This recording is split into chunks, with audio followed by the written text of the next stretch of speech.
You're watching Rurouni K95's anime review on Bio Hunter. Hi, Ruronis. This is your pal Rurouni K95 here, and we're almost about a week before Halloween. We got another horror anime to cover for today's anime review is Bio Hunter. Yep. Bio Hunter is a Japanese manga series authored by Fujihiko Hosono. It tells the story about two molecular biologists, Koshi Gaya and Komat Ada, who take on humans with strange viruses that make them less human and more demonic. Yeah, especially for the anime like Bio Hunter. It was serialized in the school Ola manga magazine Comic Burger, but I noticed the OVA was released on December 8th, 1995. And yes, this was directed by Yuzo Sato as well. It was written by Yoshiaki Kawajiri, who is known for Wicked City, Ninja Scroll, Vampire Hunter D, Bloodlust, and he's also did work on other anime like A Wind Named Amnesia, Lensman, Secret of the Lens, and he's also the director for the segment program in the Animatrix as well. Oh, and he's also the director for Goku Midnight Eye and Cyber City Odio's 808. Forgot to mention for this particular anime. Yep, this OVA only runs about 60 minutes. The manga was adapted into an hour-long single episode OVA anime OVA produced by Madhouse Studios and Toei Video. It was directed by Yuzo Sato and scripted by Yoshiaki Kawajiri. It was distributed throughout the United States and Canada by Urban Vision until Urban Vision's license to the anime Biohunter has been expired. The English dub is distributed by MVM Films in the United Kingdom and Madman Entertainment in both Australia and New Zealand. Okay, for the plot about Biohunter, it's about two scientists are attempting to distribute the cure for a demon virus that is affecting people all over Japan. However, things have become more complicated. One of them has become infected, so he begins his battle with himself as he attempts to not only control his emerging demon side, but also to save the lives of others by wielding its great strength at this point.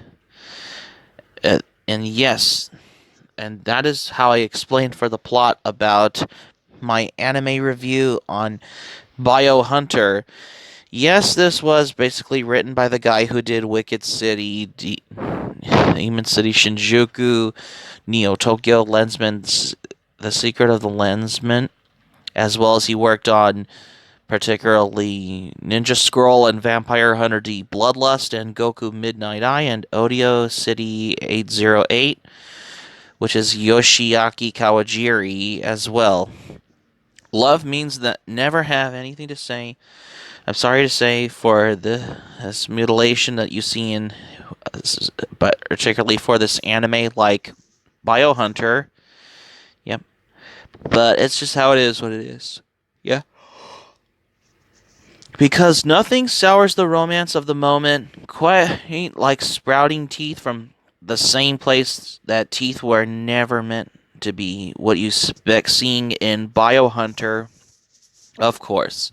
This anime is particularly a long way from Urotsuki Doji, Legend of the Overfiend, and Demon Womb at this time.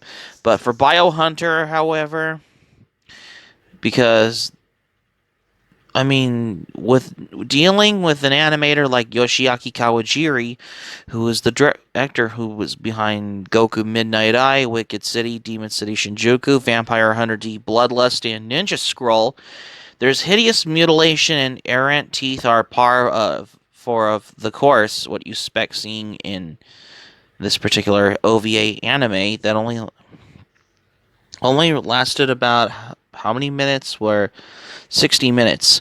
It is not like Sin the movie, which is almost got an hour long, or just some combined OVA that wanted to hawk it as a feature film like Armitage the Third and Macross Plus as well at this point for this particular anime OVA, which is particularly 60 minutes, which is a short OVA. Almost it's all particularly an hour long single episode OVA, if it's either the longest OVA at this point, but it only runs about 60 minutes. It's not like Sin the movie, which is almost an hour long, or just some combined OVA they wanted to hog as a feature film, like, particularly, like, for example, Armitage the Third, Polymatrix, or Macross Plus. Yeah. And the opening reel of Bio Hunter gives us both in spades, wrapped in the kind of this inappropriate, not safe for work sex scene, usually found in the scandalous European comic books where they see all shrink wrap at the newsstand. Graphic sex and gruesome violence, with all within the first 2 minutes, to poach an old OVA of what you see in Bio Hunter, truly is particularly totally unexpected and not kids stuff for this particular OVA. It's not like something they gave us, particularly Miss Kobayashi's Dragon Maid, or particularly to this day as well.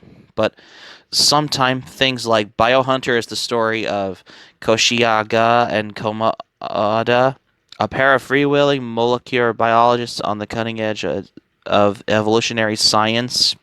In addition to dealing with the rigors of academia and a horde of infatuated female students wanting to feel the silky caress of Koshiagaya's pencil-thin mustache, the duo moonlights as an amateur demon hunters. In this case, the demons aren't of a supernatural variety. Instead, they're particularly more manifestations of the so-called demon virus, a pernicious little chunk of retrograde DNA that transforms victims into all manner of grotesque chimera. Because this is particularly a long way before 28 days later or 28 weeks later, how it's got to the point for the particular anime like Bio Hunter. I mean, really, it's not like they give us Resident Evil movie, which is a lot more different than I thought, as I expect, for an anime OVA like Bio Hunter as well. Yep. But it's up to Koshigaya and Komada to stop these man-eating monstrosities, and they have an ace up their sleeve, despite its demure good looks, eye demeanor, and fabulous ponytail. Komada himself is infected. He is able to control his transformations, but only barely. Yeah, when a man who always controls, like a monster inside him. And speaking of barely, did I mention that one of the symptoms of the demon virus infection is overpowering desire to strip the succulent livers from the nubile young women? No, well, dramatically, such a symptom exists, and everyone knows it's not possible to get to the liver without removing the brassiere first, right?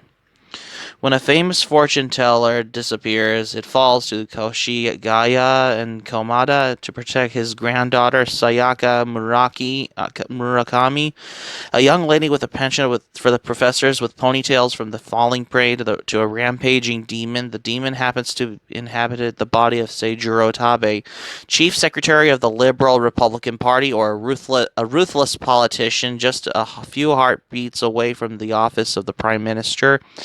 The ravenous Tabe has no compunctions against the sucking down livers to prolong his unholy existence, which is evil at this part, and abusing his executive powers to hide his crimes. Are Oshigaya and Komada bad enough dudes to stop the future Prime Minister, or will Japan suffer another 4 years of democratic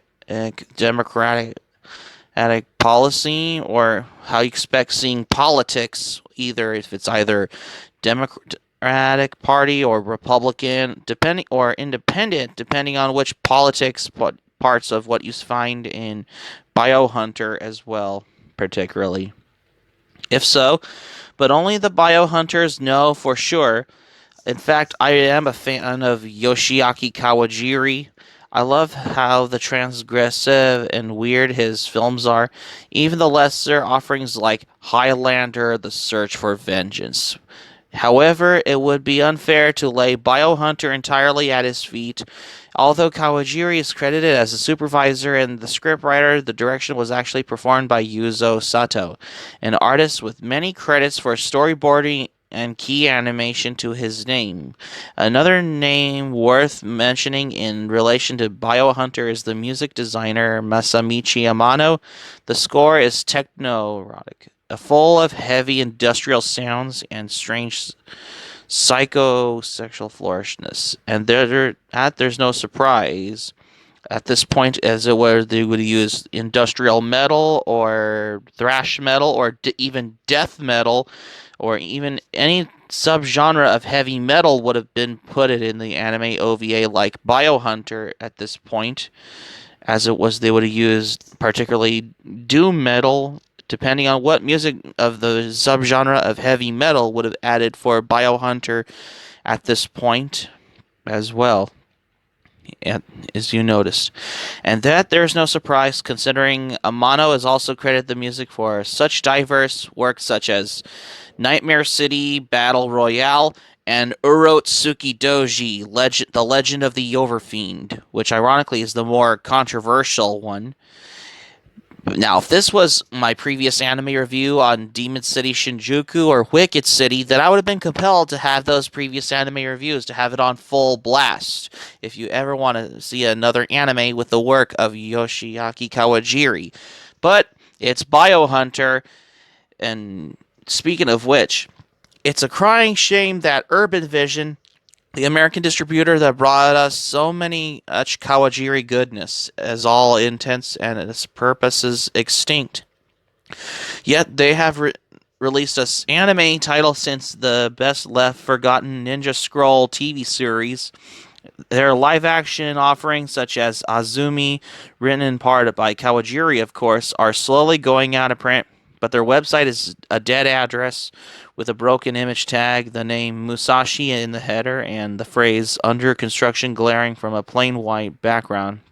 And an angry 32 point in front, I lament their passing as an addict laments in the absence of his needle and spoon. Few companies remain in this market to give me what I crave. At this point, as if Discotheque Media would have gotten their hands on the license for Biohunter on DVD or Blu-ray as well.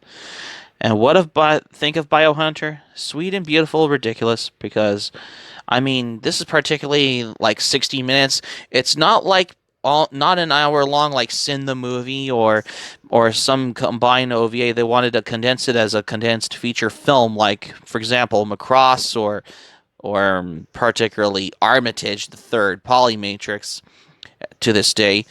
Besides, my anime review on Biohunter is getting a lot more better than my previous movie review on Man on the Moon and Nobody's Fool with Paul Newman, and particularly Eraser with Arnold Schwarzenegger, which has got to me for this particular anime review on Biohunter. Yeah, this was written by Yoshiaki Kawajiri, who worked on Vampire Hunter D, Ninja Scroll, and other of his anime works that I expect, because it blew my mind for this particular anime, as what you haven't seen like this that hasn't been made as they were used to back in the 90s. So that's going to be it for my anime review on Biohunter for today's anime review. Thank you for watching, but before I go, here's my thoughts on this. I know it's been a while since I've seen Biohunter. I mean, this is how I got my thing with horror anime from the 80s and 90s, because this horror anime from the 90s was released on December 5th, 1995, particularly around the same time as Fushigi Yugi TV series as well. Subscribe for content. My anime plan link in the description down below. You can share this video on your Twitter and Facebook if you have Twitter and Facebook account and all social media. Be sure to give this video a thumbs up by clicking on the like button on this video. Feel free to leave in the comments in the comment section below. Be sure to subscribe to my channel, RoniK95. Feel free to join my channel. Hit the notifications bell button. Be sure to get notified. Keep it otaku for this anime review, and I got another anime review coming up here. Stay tuned for my next anime review. I got another anime review with zombies on it with my tomorrow's anime review on Zombie Loan. Stay tuned for my next anime review on Zombie Alone, because you won't want to miss another anime review.